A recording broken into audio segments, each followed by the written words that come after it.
Everyone. So, as I mentioned last week, we're going to start off our lecture this time with talking about Plato's allegory of the cave, which is part of the genre of philosophy. We didn't really have time last week to talk about science and then to get into philosophy, so we're going to do that.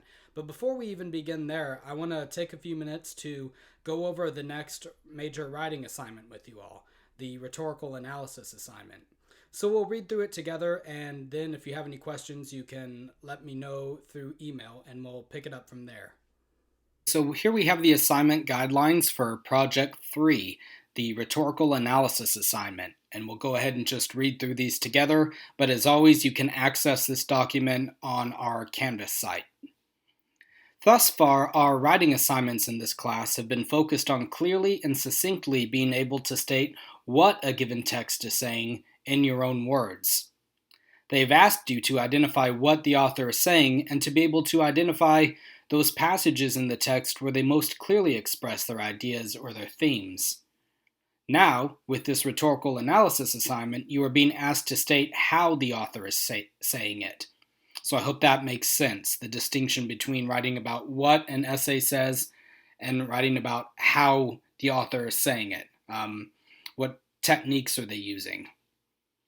So a rhetorical analysis asks you to explain how the overall structure of a text, the language that an author uses, and the images, examples, and arguments that they make combine to create the finished work. It asks you to engage a bit more deeply with the text than you would do with a summary or a review.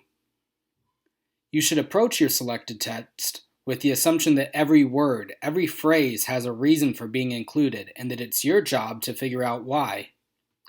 The author presumably, actually always, has a goal in writing, and you should be able to come to a clear understanding of what that goal is, what techniques they utilize in the text to achieve that goal, and whether or not those techniques are effective.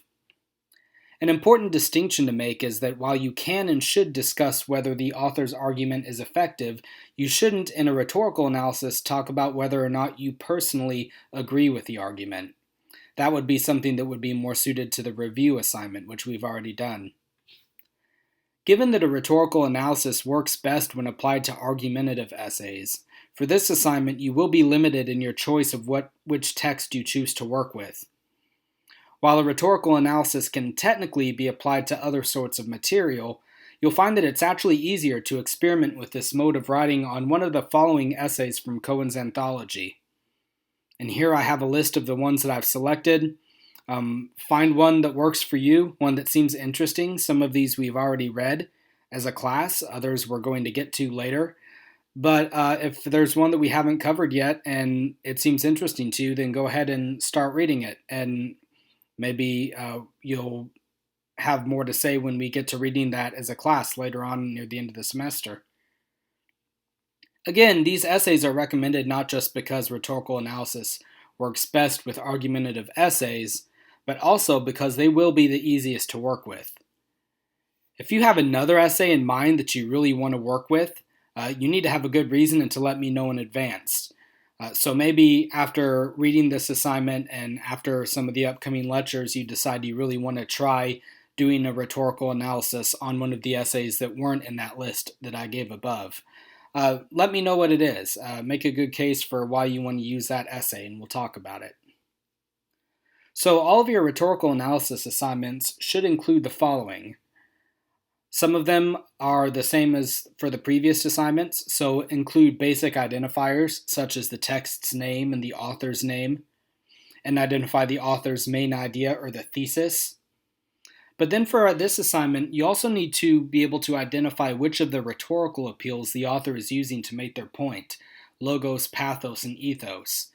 And if those terms are unfamiliar to you, what they are basically are the different strategies or techniques that somebody will use in argumentation. Logos is an appeal to logic. So if you're reading an essay and it starts giving you a lot of statistics or a lot of facts, that would be a logos-based appeal.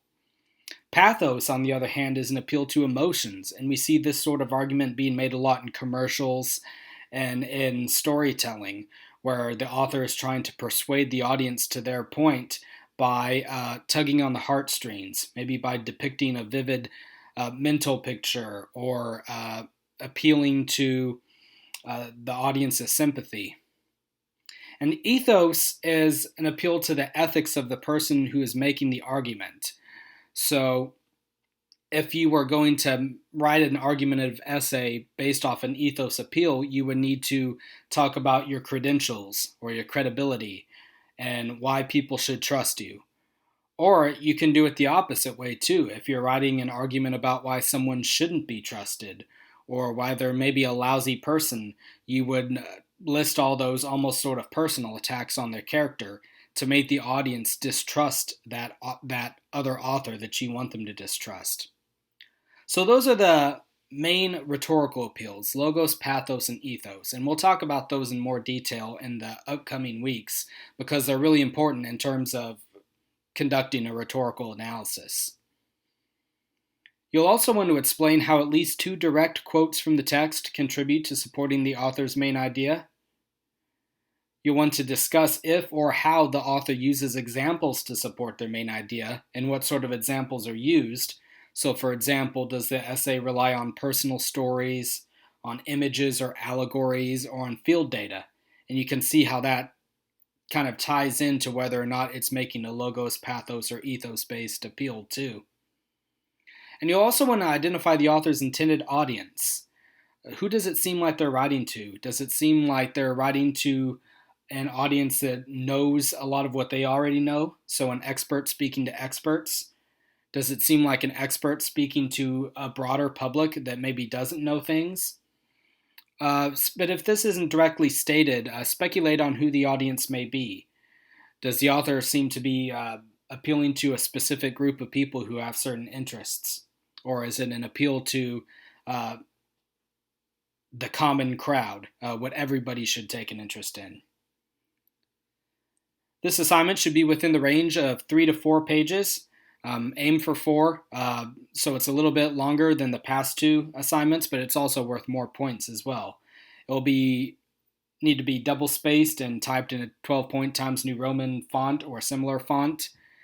And it'll be due on the morning of November 16th and worth 25 points. So again, this is worth more points than the previous 2 essays, and this will really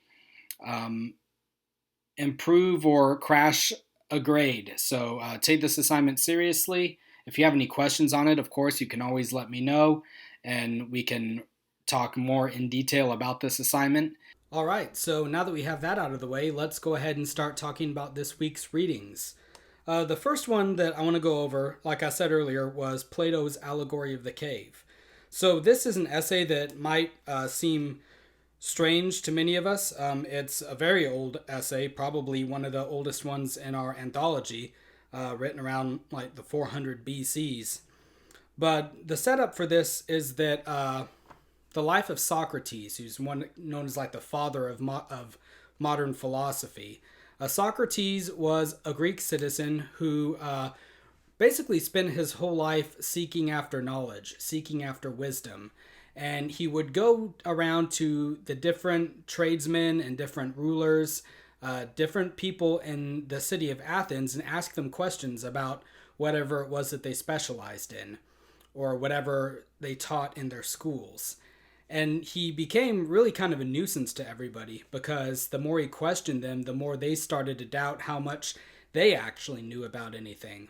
Socrates kind of went in, he played dumb in a lot of ways and said, oh, I don't know about any of this at all, but I'm sure somebody who's as knowledgeable as you could answer this simple question. And then he'd ask a real stumper of a question that nobody would be able to answer. And the impression that these other people got from him was that he was trying to make them out to be fools, to show that they didn't know anything. Socrates himself freely admitted that he didn't know anything. He said, I'm asking all these questions because I want to learn. He said, if I'm in any ways more knowledgeable than anyone else, it's because of the fact that I know that I don't know anything. Well, he was eventually condemned and put to death for this. People said that he was misleading the youth and all sorts of things like that. But his philosophy lived on in one of his students, Plato. And Plato wrote all of his ideas and new ideas of his own in these forms of essays called dialogues. So all of Plato's essays take the form almost like a script. You'll have Socrates, who Plato cast as his main character, having a conversation or an argument with different fictional characters, and back and forth between the two of them, they'd work out these different philosophical ideas that Plato had.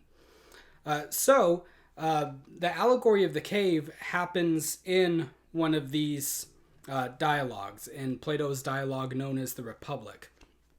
And in the allegory of the cave, Plato's trying to talk about the distinction between the material world, what we see all around us, our day-to-day concerns and troubles, earthly existence, and what he sees as the higher world. Not really heaven as in a religious concept, but the idea of the world of contemplation, of pure thought. Plato, and making Socrates say it in the dialogue, had the idea that the goal of the philosopher should be to minimize your earthly concerns or your material concerns as much as you can, and focus solely on contemplation, on seeking after knowledge, because that's the highest truth. And to illustrate this, he gives us the allegory of the cave. He says, let me show in a figure, is the expression that he uses. And this is something that philosophy does a lot in order to convey these abstract ideas about existence and about metaphysics. It'll try to illustrate it in the form of a story or a parable that everybody will be able to understand. And the story that Plato goes with in this instance is that of the allegory of the cave. And he describes this cave that's supposed to stand for the material world, and these people that are chained up in the cave who are supposed to stand for your regular everyday citizens. And he says that these people in the cave are really concerned with the shadows that they see passing by on the wall in front of them, because they're chained up and they can't turn around to see what's actually making the shadows. And so they think that the shadows are the real thing, and they concern themselves only with the shadows. They're not turning around and seeing that there's other things outside of the cave. And this is Plato's description of somebody who's not philosophical, somebody who lives their life concerned with things that don't really matter, that are insubstantial. Money, fame, all the sort of worldly things. But a philosopher, Plato says, will break out of the cave and go up into the daylight and see the real world. They'll see the things that were making the shadows in the first place, and then eventually they'll see the sun, which stands in this allegory for a sort of idea of pure contemplation. And then he talks about how the philosopher that does that, if they go back down into the cave, the other people that are still chained up down there won't really trust him, and they won't want to listen to what he has to say. They'll think he's a madman, because he's saying, everything you know is a lie. If you just follow me, I'll show you the real world. And Plato says that the people that are chained up down there will eventually get tired of hearing that, and they might even get mad and try to attack him for it. Again, this is relevant when we consider how Plato's teacher ended up dying, Socrates. He's the sort of allegory for this, where he was trying to show everybody that there's so much more they could learn, and they got angry and killed him. But the purpose of the allegory, and it kind of continues on even past where the essay lives off in our anthology, is that Plato is trying to discuss how we could come up with a perfect form of government, or in other words, a utopia. If you could order everything to be just how you want it to be, what sort of a world would that look like? And Plato's idea is that a perfect government, or a utopia, would be run by the philosophers, the philosopher kings. He said we need one of these people who've left the cave, who've gone up into the real world, and then who can come back down and impart their wisdom and knowledge to everybody else. And he ends on kind of a pessimistic note when he's talking about how the real problem is that once one of these philosophers goes up to the real world, they're not going to want to come back down, because they see the world of the cave for what it is, just shadows and illusions and lies. And they're not really going to want to busy themselves with that. They're going to want to stick with what they know is real. And so the key, he's saying, is to get somebody who can both go up, but also persuade them to be able to come back down so that they can govern and be involved in society and be involved in the world. So that's the allegory of the cave's main idea, this idea of how we could go about coming up with a perfect form of government. And we see that that's a question that doesn't really go away. The other work that I asked you to read, On War, by Boswell, is really... It's a work of philosophy, but it's also a work of history. It's written several thousand years after Plato's allegory is, but Boswell is still concerned with the same idea. What would the perfect world look like? In his essay on war, he's arguing that war would be unheard of in a utopia. That after a couple generations of no conflict had passed, the citizens of that future world would actually be shocked, and they'd actually think it was kind of absurd when they read back in history and heard about how all these people were killing each other over all of these different things. And he says that the reason that we have war right now is because people don't look at the big picture. He says they don't consider how by waging a war they're going to end up destroying themselves and destroying humanity.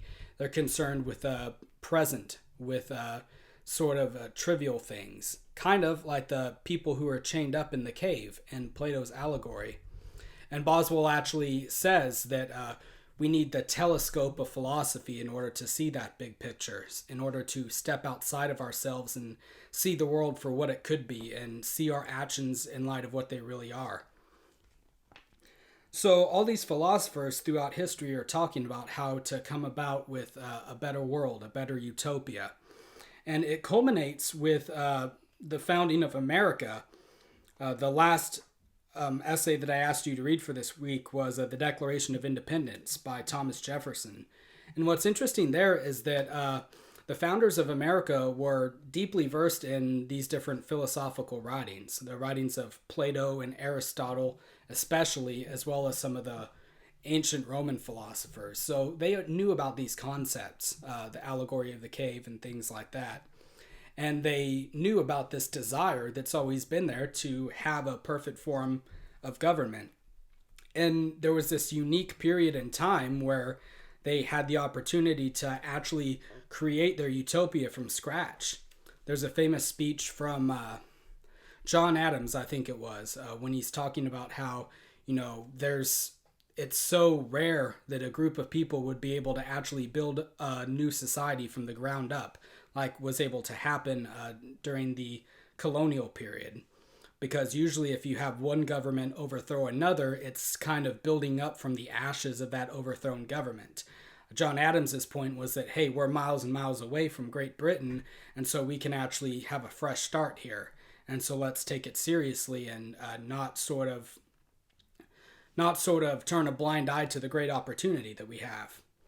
And he and the others, like I said, loved philosophy, and they wanted their government to be based on reason, on laws, not on a leader or not on any group of people who could be corrupted or anything like that could happen. So the Declaration of Independence, reading that, we get a sense of kind of what Plato is talking about in the allegory of the cave, and also what Boswell is talking about in his essay on war. It's a document that's purposely looking forward to what an ideal utopia or an ideal future would be like. There was one other reading for this week as well, Civil Disobedience, but I think we're going to save that for next time and talk about that in a bit more length, because I like civil disobedience and I want to take the time to go over that more thoroughly than we'd have time to today. But in general, that's the idea of the genre of philosophy. Now, not all philosophers are concerned with this idea of a utopia. It just happens to be what the philosophical essays in the anthology we're talking about. Others are concerned with the idea of virtue, what makes a person good, what makes a person evil. Is there such thing as good and evil to begin with? Questions like that philosophers will ask. And it's a genre that is usually using common words but in an uncommon way, as we've talked about before. Philosophers will use words like being, And being is a good example of that. We might say, oh, to be is to just exist, but a couple different philosophers would quibble and argue about what exactly that means. What does it mean to exist? And we might think that these are arguments that really, are impractical. It's like at the end of the day, who cares? But really, philosophy is asking these tough questions because it's trying to understand our place in the universe and in our place in relation to each other. And by better understanding that, it enables us to be more useful practically, to be able to go about and live our daily lives with a broader scope of knowledge of what exactly we're doing and what we can expect from the world. So that'll be it for this week's lecture. Next time we'll go over civil disobedience as well as some, we can call it the social commentary genre. And I think those will be interesting readings as well. As always, email me if you have any questions, and have a good day.